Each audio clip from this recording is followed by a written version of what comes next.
Halo guys, assalamualaikum warahmatullahi wabarakatuh. Masih bertemu lagi dengan saya Rangga Laptop di channelnya Rangga Laptop ya. Terus mau di channelnya siapa lagi gitu. Oke guys, jadi di video kali ini aku mau mereview sebuah part modif yang udah lumayan lama sih aku pasang, yaitu ini dia. Itu footstep underbone guys. Nah, jadi footstep underbone ini nanti aku akan review Saidi. Jadi buat kalian yang pengen masang footstep underbone buat Sonic, kalian bisa mikir-mikir lagi, karena ini aku memasang kotak underbone ini ada sukanya ada nggak sukanya gitu. Oke, penasaran reviewnya seperti apa? Jangan mana-mana, check it out. Oke, sebelum lanjut nonton videonya, jadi buat kalian yang lagi pengen beli sepatu original dan harganya diskon, kalian bisa follow Instagramnya @oursneakers_sby. Di sini tuh ada banyak macam-macam sepatu yang keren-keren dan kece-kece. Dan di sini tuh ada tas juga ya. Dan untuk cara ordernya gimana? Itu kalian bisa menghubungi nomor WA yaitu 0852 5929 3883. Jadi setelah selesai nonton video ini, kalian bisa mampir di Instagramnya @oursneakers_sby. Nanti link Instagramnya tak taruh di deskripsi. Langsung klik itu aja ya. Nah, setelah ketemu IG-nya, jangan lupa follow ya. Dan selamat melanjutkan untuk menonton videonya. Terima kasih. Oke guys, langsung aja kita review Saidi ya. Yang pertama kita bahas dari desainnya ya. Untuk desainnya ini aku nggak ada masalah sih sama desainnya. Desainnya ini keren dan ini warnanya silver, keren juga. Aku milih warna silver karena ya biar netral aja sama warnanya. Warna lainnya ini kan silver, footstep belakangnya juga silver, ininya juga silver.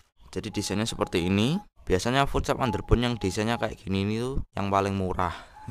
Tapi masih ada yang lebih mahal lagi, tapi itu desainnya udah agak beda sama kayak gini. Terus kemudian dari mereknya, ini mereknya menggunakan merek VND Racing. Tapi ini logo VND Racingnya tuh kebalik. Tuh ada di sini tuh.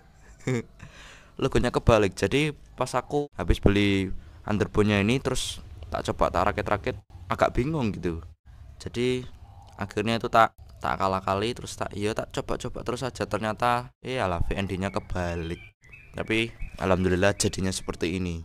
Ya, mantap. Cuma ini aja, logo VND-nya kebalik. Jadi yang bikin bingung itu. Terus kemudian untuk harganya berapa, Bang? Ini itu first time underbone-nya aku waktu itu beli harganya Rp260.000, bro. Ini tuh underbone-nya pakai punya apa, Bang? Asal kalian tahu ya guys ya, ini tuh bukan underbone punyanya Sonic, tapi ini punyanya motor lain, yaitu punyanya motor Honda CB150R gitu. Jadi kalau kalian pengen masang underbone CB150R di Sonic, itu kalian itu harus ngakali biar underbone-nya bisa terpasang. Nah, cara ngakalinya gimana? Kalian itu harus membeli bracket lagi, bracket underbone buat Sonic. Nah, ini bracket underbone-nya itu yang ini loh. Nah, yang ini. Kalau yang kanan itu di sini. Di sini. Aku lebih enak di sini aja sih. Ini bracketnya itu beli di toko online, harganya itu waktu itu aku dapat 218.500. Bracket gini doang, lempengan besi doang bisa mahal ya ternyata. Ya wes akhirnya beli ya toh. Akhirnya bisa terpasang. Ini bracketnya tuh langsung PNP. Jadi bracketnya itu kan buat underbone Sonic. Footstep underbone-nya itu harus pakai punya CB150R. Paham ya? Karena ini footstep underbone-nya ini belinya offline, jadi bukan beli online gitu. Kalau beli online yang model kayak gini tuh biasanya langsung dapat bracketnya warna hitam gitu. Sebenarnya ini bracketnya warna hitam sih, cuma aku repaint aja jadi warna silver. Terus kendalanya masang underbone ini gimana, Bang? Itu tadi nggak PNP. Kalau PNP harus beli bracket, harus keluar duit lagi. Terus remnya itu kurang pakem, bro. Nah, remnya tuh kurang pakem dan sampai sekarang itu kurang pakem, bro. Nah, cara ngakalinnya gimana? Kok bisa nggak pakem itu gimana? Karena ini ya, selang tabung minyak rem ini kan standarnya itu kan panjang ya. Panjang kan, dulu master remnya di sini. Pas waktu pakai footstep standarnya, master remnya di sini, master rem belakang. Otomatis selangnya itu harus lebih panjang. Supaya minyak remnya itu bisa mengalir ke master rem. Jadi selang tabung rem ini tuh harus mengalirnya harus turun. Nggak boleh melengkung ke atas toet gitu, nggak boleh. Nanti minyak remnya itu nggak mengalir. Jadi yang di sini kan yang di pompa nggak ada dong ke kalipernya, nanti isinya angin gitu.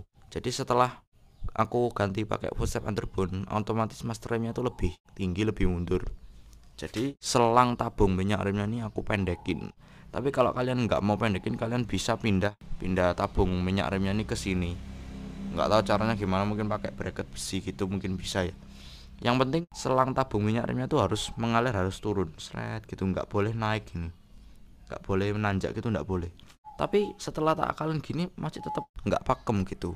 Waduh, bagaimana ini? Terus kemudian ini bagian ini, kalian bisa lihat bautnya itu berbeda. Ini karena itu lubangnya nggak pas ya. Karena secara ini kan punya underbone-nya punyanya CB tuh.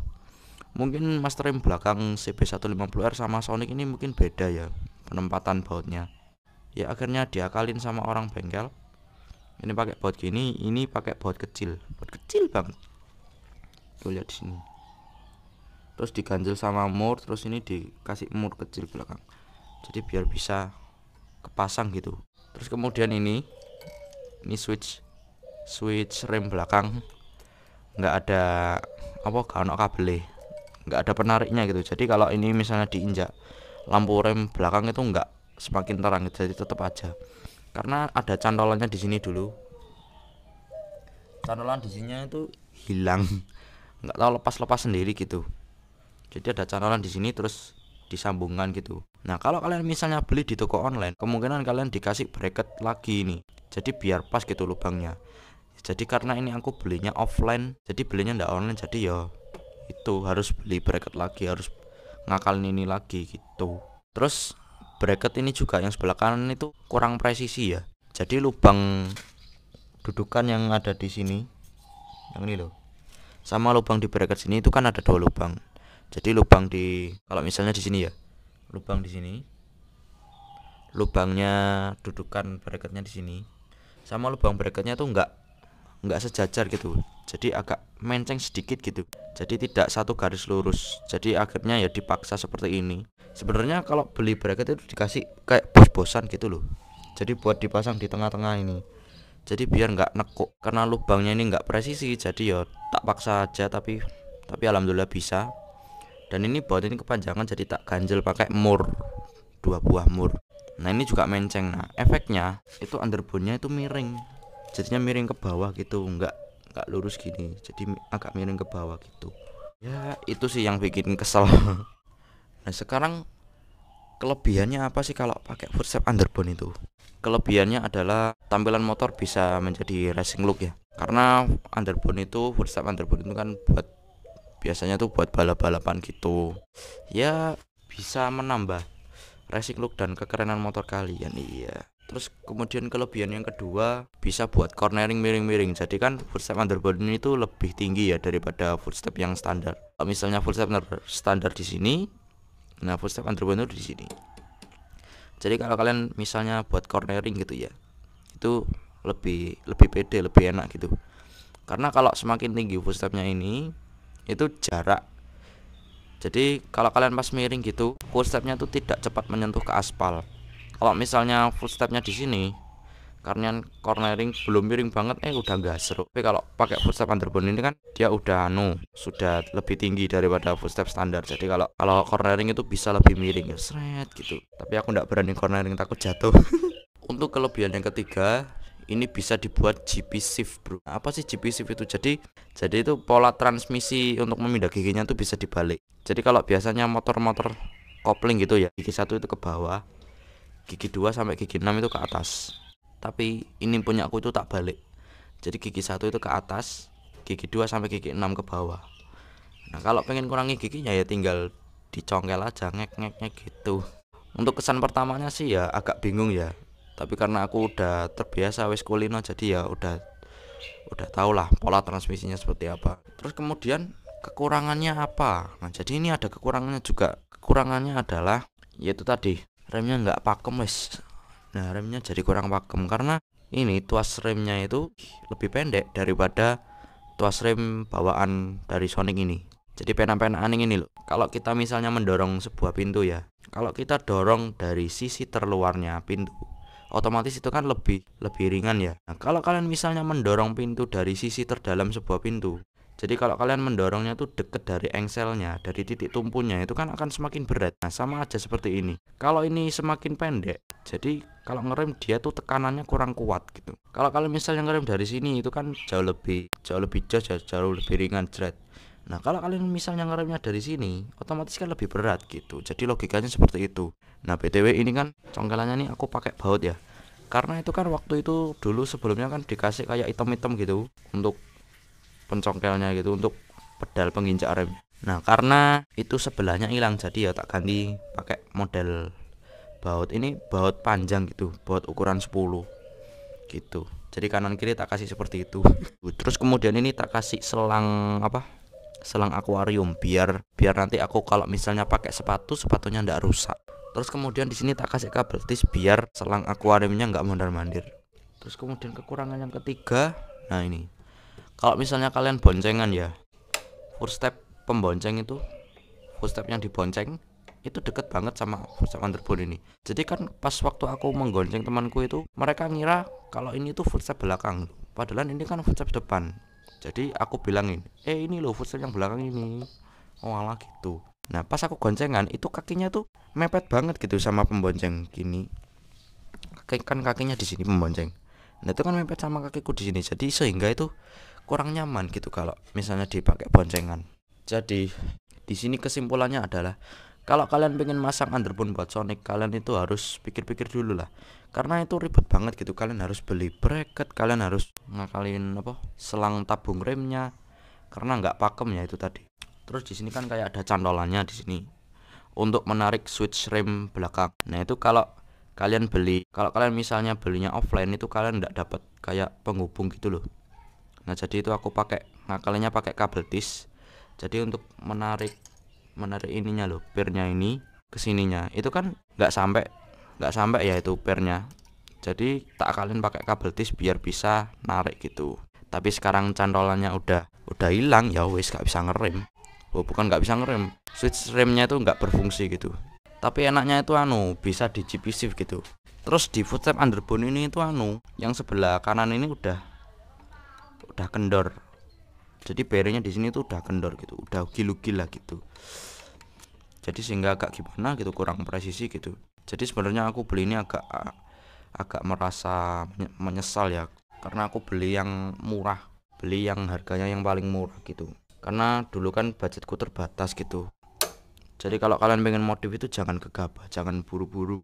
Pikirkan resikonya terlebih dahulu. Dan aku udah merasakan resikonya seperti apa. Terus ini kalau dibuat perjalanan jauh itu capek banget kakiku. Karena kakiku itu kan menekuk ke belakang, jadi bagian celana yang ada di selangkangan itu ketarik ke belakang gitu. Karena kan kakinya itu ke belakang gitu. Tapi untuk jarak dekat sih aku belum terlalu merasakan capeknya gimana. Cuma kalau dibawa jarak jauh ini pasti capek ini. Oke guys, jadi review side underbone-nya sampai di sini dulu. Jadi buat kalian yang pengen memasang footstep underbone buat Sonic, kalian bisa pikir-pikir lagi lah mau pasang atau enggak gitu ya. Karena kan kekurangannya tuh tadi banyak, seperti remnya kurang pakem, dan kalau buat boncengan tidak nyaman. Dan kalau kalian misalnya beli underbone yang paling murah itu biasanya gini. Tuh gil-gil ya dah. Kalau kalian pengen menaikkan settingan paling atas itu di sini. Kalau kalian ingin menaikkan settingannya paling atas di sini. Jadi footstep itu agak nekuk ke depan. Itu kalian tidak bisa karena apa? Selang rem belakangnya itu terlalu pendek. Jadi kalian harus mengganti selang rem. Terus kalian juga harus ngakalin ini. Selang tabung minyak remnya harus ke sini gitu. Kalau kalian pengen pasang pasti paham lah. Oh ya, satu lagi. Wah, aku lupa. Kalau kalian pengen masang footstep underbone ini, Kickstarternya tidak berfungsi. Karena apa? Ininya tuh natap ke sini. Nah, gitu. Jadi solusinya kalian harus beli Kickstarter yang bengkok gitu loh, nyet gitu. Itu bisa. Oke, jadi seperti itu videonya. Semoga videonya bermanfaat. Jangan lupa like, share, komen, subscribe channelnya Rangga Laptime. Semoga channel Rangga Laptime bisa semakin berkembang. Amin. Dan Instagramku di sini. Kalau kalian pengen ngefollow boleh, nggak ngefollow juga nggak apa-apa. Terima kasih kalian yang udah mau nonton video ini. Mohon maaf bila ada salah-salah kata. Saya hanyalah manusia yang tidak luput dari dosa. Dan wassalamualaikum warahmatullahi wabarakatuh. Dadah, sampai jumpa di video yang berikutnya. Dadah.